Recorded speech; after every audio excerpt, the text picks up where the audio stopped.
etc., Derrida, you know, of these products.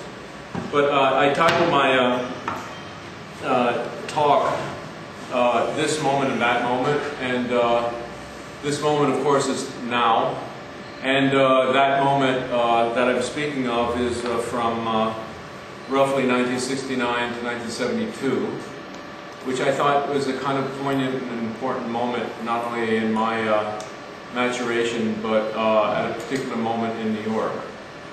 And everything that's here, everything here is actually it's not something that was redone or remade. It actually was made at that time.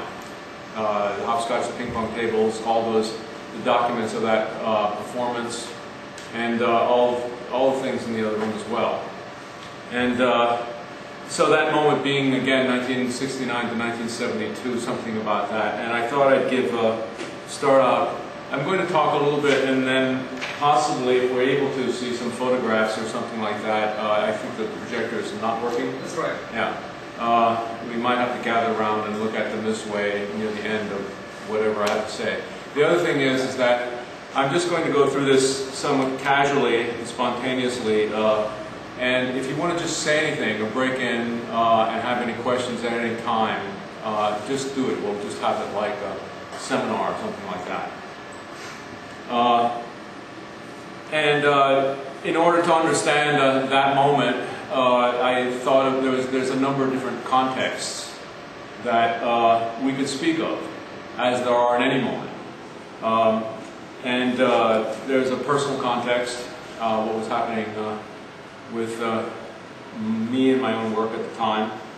And then there's the context of art, and I still think there is a context of art. And then, of course, there was a political and social climate at the time. And so there's these three things. I'm sure there's many more than three things, but there's three things that I could speak of, and I'll start out with the personal, which was I was born just after World War II, 1946, and several years later I went to graduate school at the Tyler School of Art in Philadelphia. I was always spent my time in Pennsylvania before that, and there I met two teachers that were really influential to me, and one probably represented my past, and one, in some sense, my future at that particular moment in time when I was around 21 or 22. And the teacher that was maybe something of the past was because of the artist I was so influenced by and involved with at the time, and in some sense my first god. His name was Stephen Green, and he was also the teacher of Frank Stella. And as an undergraduate student, and I was very much influenced and involved with Frank Stella, to the point where I didn't see a way to get out of it. And it was a time, it was also a time of great influence of minimal art. And the teacher that had much influence on me for maybe the future, and also future people that I knew and met through him, was Italo Scanga. And he was kind of a jovial Italian guy, a very, very good artist, and also had been the teacher of Bruce Nauman. And Bruce Nauman became then influential to my work as a graduate student. And I think it was as a result of these people that Italo had Italo had a house in the northern part of Philadelphia, just the outskirts, a kind of suburban, older house near where Ezra Pound used to live. And he would have backyard barbecues and cook for his students, and he also had a sauna downstairs. And they would have these students down for the sauna and to kind of flail him in the manner of the way that they did it in Calabria at the time he was a little boy.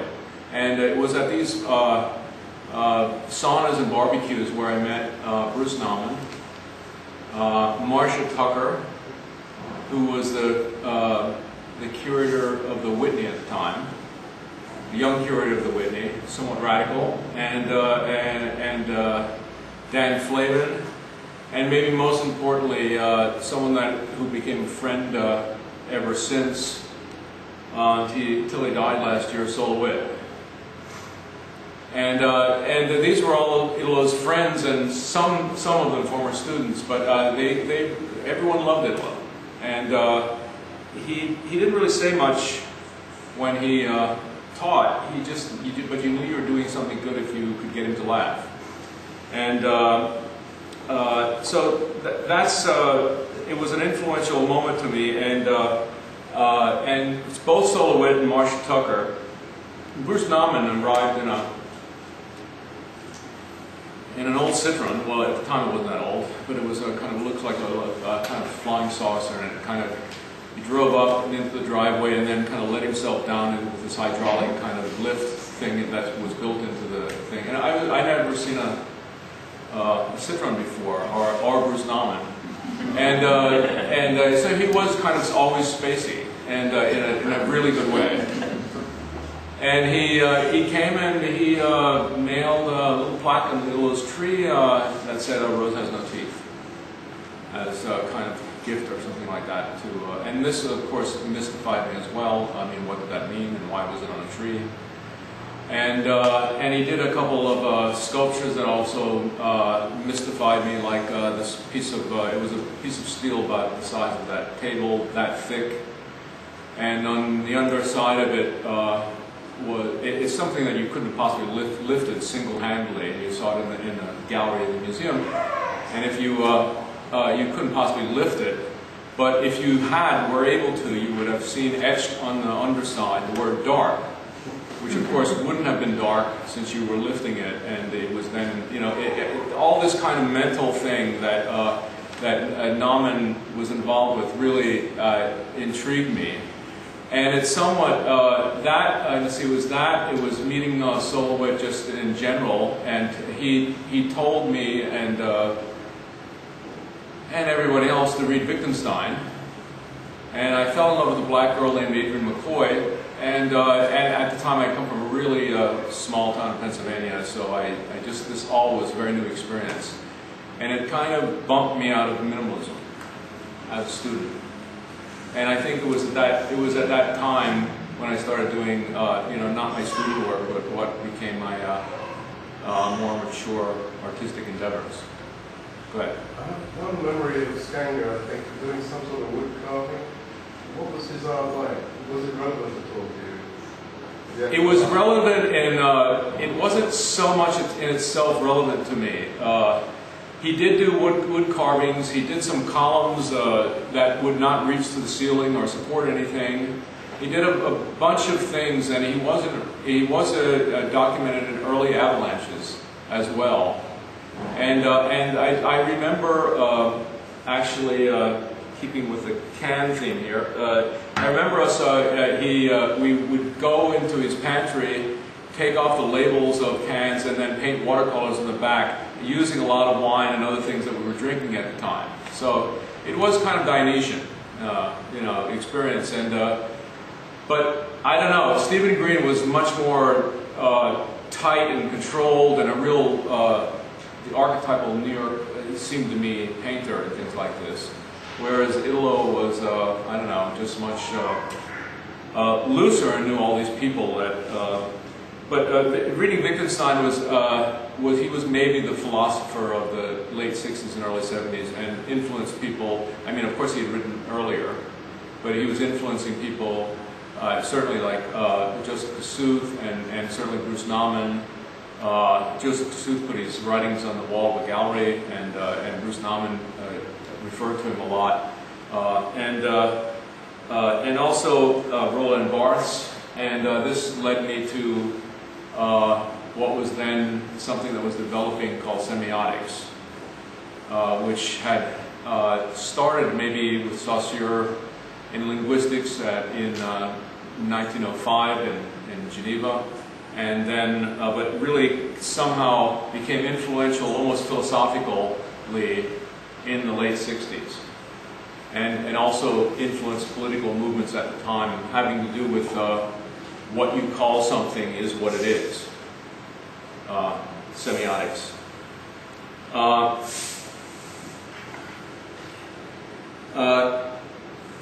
And then, of course, in my own, my personal political or social context, there was, of course, this unpopular war, and unlike now, then the possibility of draft. And I had come from a very Puritan family background, and all of these things I was trying to get away from in seeking some kind of personal liberty, as most people do when they're around 21, 22, and even earlier. Minimalism was dominated the scene, and there was two groups of minimalists. There was the Donald Judd, Carl-Andre Dan Flavin, who were sculptors, and probably a lot of this came from Brancusi's endless column and things like this that developed in that way, the repetitive, you make one thing and you repeat it and you repeat it and you repeat it. Or in the case of Donald Judd, you make a unit this big and then you make a mathematically smaller one and a mathematically smaller one, and a mathematically smaller one. But you never changed your mind after you started work. It was regimented, in a sense that there was no reason after you made the first decision to make a decision that was erratic outside of that first decision. And then there was the minimalist painters, who were really, I was a painting major, and they were the most influential to me, and that was Frank Stella, who was doing black flat paintings. It was Robert Ryman, who was doing white flat paintings, and Bryce Martin, who was doing different shades of gray flat paintings. And I really I did admire these people, and I still do, very, very much. And I love looking at an early Frank Stella black painting or Bryce Martin gray paintings and things like that, and he's shown in New York somewhat recently and things like that. But I felt personally, and I felt that these were the people. See, the other thing at the time that might be different than this time is, we kind of thought, maybe as students, or even as just artists, that there were movements, you know, like expressionism, pop art, minimalism, things like that, and we couldn't kind of make room in our mind for any more than one movement at a time. And the movement at the time, there was pop art. It was almost coincided with minimalism. They had a lot of things in common. But the movement that I felt was the dominant one, as I said, was minimalism. And these minimal painters, I couldn't think of how to get out of, because what you basically had was the entire story of modern art, which was at least taught, and it was fairly evident to see it, as if you looked at any contemporary art history book at the time. You know, you start with Manet's a slight dilution of space, and then kind of go through Cézanne, more of a flattening of space, until, you know, you get to there's Mondrian, and there's the expressionist, abstract expressionist, and Barnett Newman, until there was, and then of course with Ryman, Stella, and Martin, no space at all. That made sense. It made sense that there was like really a lot of depicted space that became then flat. And so then, if that's what, you know, somehow you're involved in that story, where do you go from there? And so there's even a book by Carter Radcliffe called Out of the Box, kind of explaining the dilemma of artists in the late 60s, early 70s, trying to get out of the box of minimalism. And it was, I believe that it was that people felt trapped in the box of minimalism. that that all this work came out of that. Would you say that it was the box of the gallery? Well, it was the box of the gallery. You could think of it on that level, but then there was also minimalist boxes. And I mean, I remember I saw the first show of Donald Judd at Lee Costelli. I was absolutely, I was somewhat dumbfounded by it. And it was metal boxes about this square, about this long from the wall, just stacked along the wall halfway up, a whole line of them, and several tiers of them. And there was nothing in them, of course. And this. At first, I remember standing on the Carl Andre and thinking, and not knowing that I was, and then realizing I was, and it seemed to be there was nothing else there. And that's maybe not true, but it seemed that there was nothing else but what it was. I think they would have argued that there was nothing else but what it was. And it seemed, in a sense, not to have not any content except for what it was. And the thing is that again, this was not a pluralistic time. We thought, at least I did, that this was it. I mean, this is what I was up against. And then what I then did was I did start from a point of Stella, and he cut, in the case of Stella, he cut a whole.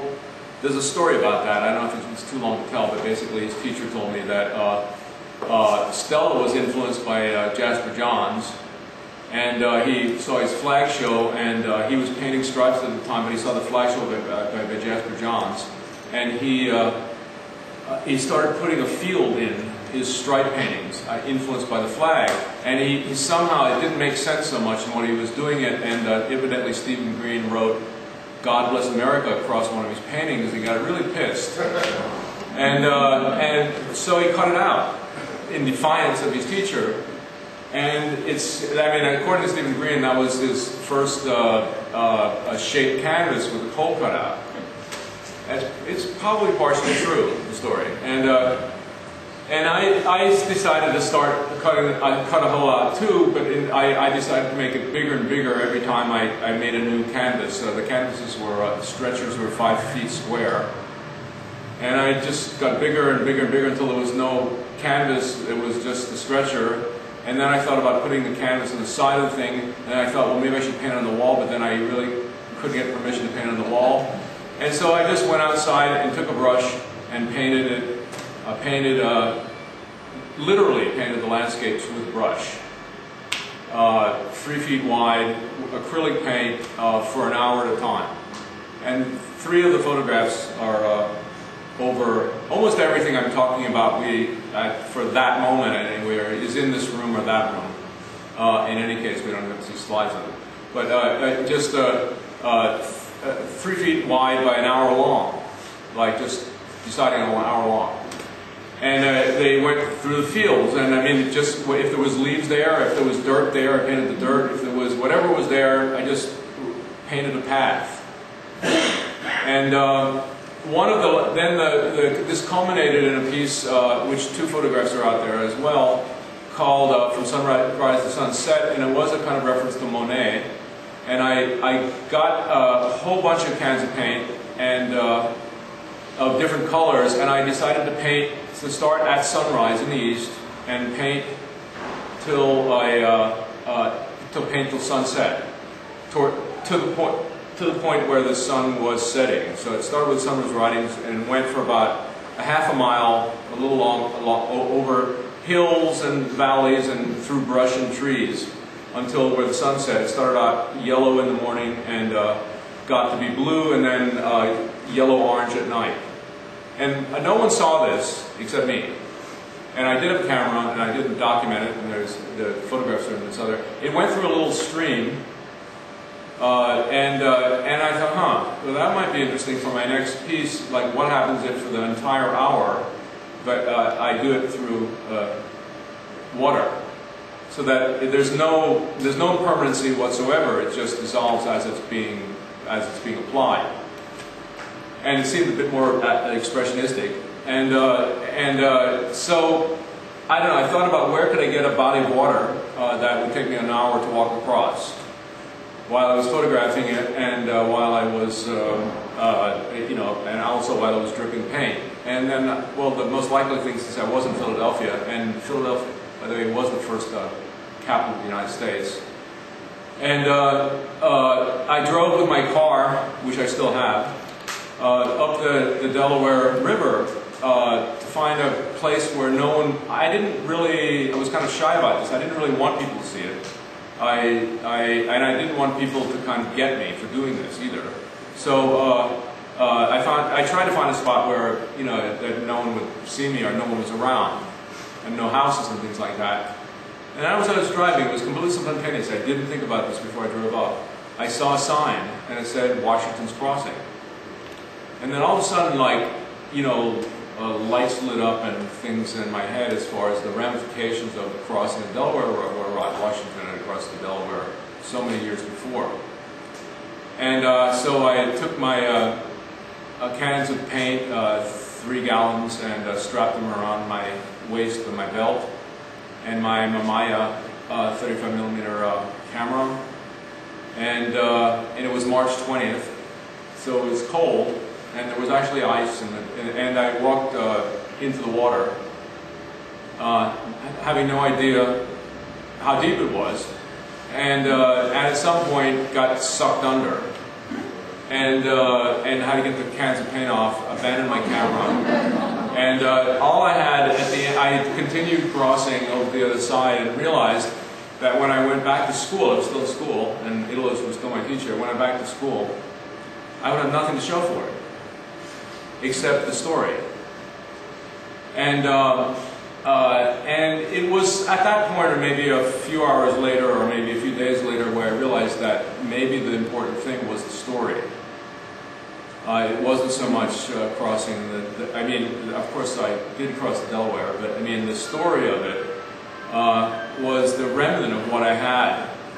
And I wanted in some ways to get out of the problem that I was having at the time. It was 1969. There was other people I did know, like Dennis Oppenheim and Vito Conchi, and they were doing earth art as well. I mean, it was certainly in that area of things, but their work depended on documentation.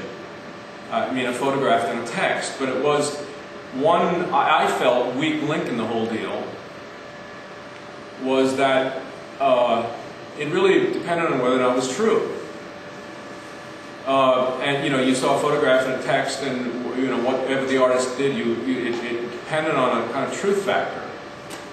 And with my knowledge of semiotics and the whole thing about any kind of sign, any kind of sign has to have at least the ability to lie. It has to be able to stand on its own. I mean, we learn that in semiotics. Any kind of thing that is one thing that represents something else has to be able to stand on its own by itself. In that sense, it can. I mean, just like I can say, I didn't think this exactly at the time, but it came to me like a little bit later as I was reading more things. If you say the King of France's ball, that makes total sense, and it has to be. I mean, because it conforms to a certain kind of syntax. The King of France's ball. But the fact is that there's no King of France, so it's even irrelevant that he's bald, and it's a total lie. But it still has signification, because it's a sign, and a sign system, and in this case the English language. I mean, you know, and so the whole idea of lying and what documentation is, you know, supposedly the truth. I wanted to get away from documentation.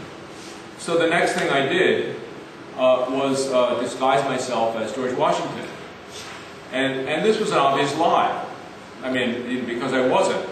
And I wasn't, you know, trying to be. I mean, and it was very casual, and I just had long hair and teased it up and put some talcum powder on it, and it took about 5 minutes, and again there was no one there. And I did a raincoat and a white shirt turned the other way, no big costume kind of deal or anything like this, and this was also in 1969. And I only did one. I didn't feel like I needed to do any more disguises or anything like that. And I think it was a coincidence. The thing that led to George Washington was basically driving up the Delaware River and finding, you know, just by chance. If I had stopped like a few miles before Washington's crossing, I would have never gotten involved with George Washington. And but I liked the idea. And he did free our country from the English, and he represented a certain kind of liberation, which I was trying to find or maintain in my life as I mean, growing up at the particular age I was, getting away from my parents and the Puritanism of Pennsylvania and everything else. And I don't know, it just seemed right to do something, I mean, to disguise myself as Washington. And then later I did some other, maybe less significant pieces, like sleeping at the George Washington Motor Lodge with a girlfriend that was named Mary, and chopping down a cherry tree. And the cherry tree, again, I didn't take a camera along or anything like that. I just chopped. I don't know if you know this story, but I mean, it's actually, the story itself evidently is not true. But it was some kind of early American legend that George Washington was so like honest that he, as a boy, he chopped down a cherry tree, and then when his father said, "Who chopped down a cherry tree?" he said, "I cannot tell a lie. I did." And so I tried to have this. I chopped down a cherry tree and then wrote the statement down, and then tried to have it documented, notarized, and the notary public refused to do it, but nevertheless I still have that story as well. And but after that, that was just a pivotal moment for me, and after that I did photographs and texts that were fictional. They didn't depend on the fact that they were documentation of everything. These two texts in here, they were done for the purpose of showing a particular performance I did in 1972, and in case it can't be recreated. But in this case, actually, these two pieces here, one was a song for a chin up, and the other one's a song for a slide. In both cases, the song is a metaphor for what the performer, not me, did. So in the case of the song for a chin-up, it was a chin-up bar, kind of a minimalistic looking thing with a microphone at the top. And I hired a student from Juilliard School of Music who was a very good tenor. And he pulled himself up to the microphone, sang the song, which was only 3 notes, and then let himself down. And in the case of the song for a sliding board, the soprano, also from Juilliard, walked up the ladder, stood at the top, there was a microphone at the top, sang the song, and then slid down. In the case of the chin-up, the song was low, high, low, like a metaphor, a memory of what he had just done and an anticipation of what he was going to do as far as the metaphoric value of the notes are concerned. So it was low, high, low. In the case of the sliding board, it went up in steps. The notes went up in steps, as you can see there, and then slid down. So the song was a metaphor for the action that they were going through at the time they were singing it. And I did a song for a hurler, a song for a pole vaulter, which is kind of rough. And that was done in Nova Scotia. Where they were bringing kind of conceptually oriented artists up to Nova Scotia to speak and things like that at the time at school, and I did a series of those. But in every case, I didn't do it, so that in case it would ever be done again, all you have to do is get yourself a chin-up bar, get yourself an athletic tenor. You know, and have it performed, and it's no dilution. It's not a dilution of because I'm not there doing it. And I knew that I wouldn't be always around anyway to do it, or would I want to? So you know, I was trying to deal with the idea of a performance, also that it wouldn't have to become only documentation, which I thought was a kind of somewhat problematic. In the performances that were being done at the time, it seemed like all of the artists felt a need to perform them themselves. The most famous of which, well, there's actually two most famous performances, I think, of the 70s were Gilbert and George's performance at Sunbed, Underneath the Arches. And they were like certainly a bit different than the American artists who were all kind of scruffy. You know, they were the only artists in suits.